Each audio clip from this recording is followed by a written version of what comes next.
मेरे पास बहुत सारे ऐसे इन्वेस्टर्स आते हैं कि नबील भाई मैंने स्पेसिफिक स्टार्टअप में या बिजनेस में इन्वेस्टमेंट की, उसने स्टार्टिंग के 5 से 6 महीने तो मुझे रिटर्न दिया, लेकिन उसके बाद वो गायब हो गया, मुझे रिप्लाई नहीं किया, अब मैं क्या करूँ? तो मैं तो उनसे बोलता हूँ कि भाई अगर वो रिप्लाई नहीं कर रहा तो पाकिस्तान में आप उसका कुछ भी नहीं कर सकते, आप जो है भूल जाएँ।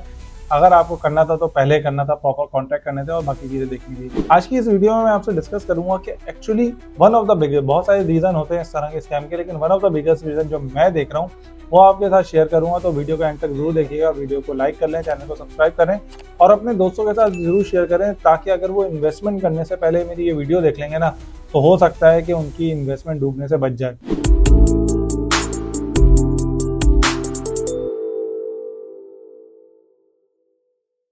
तो नॉर्मली मैं आपको बताता हूँ कि एक्चुअली इसमें होता क्या है। लास्ट वीक मेरे पास एक फाउंडर आया, उसने बोला नबील भाई मुझे इन्वेस्टमेंट रेज करनी है। मैंने उससे पूछा भाई कितना अमाउंट रेज करना चाह रहे हो, उसने अमाउंट बताया। मैंने कहा मुझे बताओ मंथली किस तरह से मुझे मिलेगा। उसने बोला नबील भाई मैं आपको मंथली 2.5% जो है रिटर्न फिक्स दूंगा। मैंने कहा ठीक है। मैंने कहा मुझे अगर अपनी इन्वेस्टमेंट बाहर निकालनी हो, तो उसने बोला कि अगर आप जो जब भी बाहर निकालनी होगी आप मुझे बताइएगा, मैं 1 से 2 हफ्ते में आपको पैसे रिटर्न कर दूंगा। मैंने कहा जबरदस्त, बहुत ही अच्छी बात है, इससे अच्छी डील क्या होगी। मंथली 2.5% का रिटर्न का मतलब आप समझते हैं कि ईयरली जो है 30% का रिटर्न, ईयरली 30% का रिटर्न रनिंग बिजनेस के अंदर एज अ पैसिव इन्वेस्टमेंट बनाना बहुत ही ज़्यादा मुश्किल है। मतलब जो बड़े बड़े इन्वेस्टर है ना दुनिया के, वो भी जो है वो ईयरली रिटर्न जो है ना, वो आप समझ लें मैक्सिमम जो है 18%, 20%, 24% बनाते हैं। 30% is very huge as a passive investor. अच्छा, अब मैंने उस बंदे को समझाया, होता क्या, अब आप इस चीज़ को समझिएगा कि उस फाउंडर ने मुझसे क्या किया कि मैं 2.5% आपको दूंगा और फिक्स दूंगा। अब इसका मतलब क्या है कि उसकी सेल्स हो या ना हो, वो मुझे रिटर्न दे रहा होगा।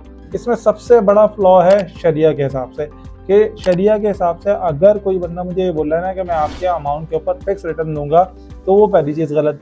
दूसरी चीज़, अगर वो बोल रहा है कि आपका जो कैपिटल इन्वेस्टमेंट है वो सेफ है, तो इसका मतलब ये भी आपके लिए रेड फ्लैग होना चाहिए, क्योंकि ये भी शरिया कंप्लाइंट नहीं है। जो भी आप नॉन शरिया कंप्लाइंट चीज़ करेंगे तो उसमें नुकसान होने की जाहिर सी बात है, आपके ऊपर बहुत ज़्यादा चांसेस है।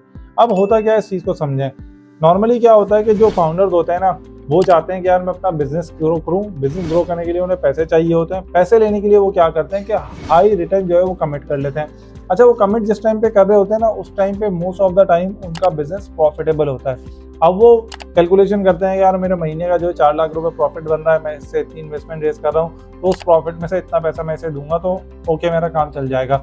वो लॉजिकली ये सोच रहे होते हैं। लेकिन होता क्या है कि आपको पता है कि बिजनेस जो है ऊपर नीचे चल रहा होता है। जब बिजनेस ऊपर नीचे चल रहा होता है तो वो बहुत बार क्या होता है कि वो जब इन्वेस्टमेंट लेते हैं और जो चीज़ प्लान सोची भी होती है वो उस तरह से नहीं चल पाती है अगर, तो उनका जो रेवेन्यू वो गिरता है, जिसकी वजह से प्रॉफिट गिरता है। तो उसकी वजह से होता क्या है, तो प्रॉफिट तो बन नहीं रहा होता है, तो वो जो 2.5% उन्होंने कमिट किया होता है ना, वो अपनी जेब से देना शुरू करते हैं। जब वो अपनी जेब से देना शुरू करते हैं तो 4-5 महीने तो वो ये कर लेते हैं, लेकिन उसके बाद उनके पास पैसे खत्म हो जाते हैं।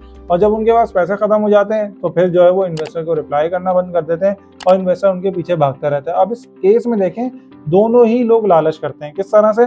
इन्वेस्टर इस तरह से लालच करता है कि यार 2.5% रिटर्न मिलेगा, बहुत ही अमेजिंग चीज़ है, इन्वेस्ट कर देता हूँ। अगर पाकिस्तान में आपको कोई ये बोल रहा है ना कि एज अ पैसिव इन्वेस्टर आपको ईयरली 30% का रिटर्न मिल जाएगा, तो उस वाली सिचुएशन से आप पहले ही साइड पे हो जाओ, क्योंकि ये बहुत मुश्किल काम होता है। 5-6 महीने तो मिल जाएगा, साल भी मिल जाएगा, लेकिन कंसिस्टेंटली इसको देना बहुत मुश्किल काम है। दूसरी चीज़, एज अ फाउंडर क्या करते हैं कि भाई आपने अगर इन्वेस्टमेंट रेस करनी है तो आप अपनी इक्विटी डाइल्यूट कर लो ना, अपने बिजनेस के अंदर ले लो, ताकि खुदा ना खास्ता अगर लॉस भी होता है तो इन्वेस्टर को पहले ही पता होगा यार इसमें लॉस होता है, और अगर ग्रो होगा तो जाहिर सी बात है इन्वेस्टर को भी फायदा होगा। फाउंडर क्या लालच करते हैं कि यार मैं ना इक्विटी डाइल्यूट ना करूं, वो अपने पास रखूं, इन्वेस्टर के पैसे लेके उसको जो है मंथली बेसिस पे देता रहूं, जैसे ही मेरे ज़्यादा पैसे होंगे तो मैं उसको टोटल रिटर्न कर दूंगा।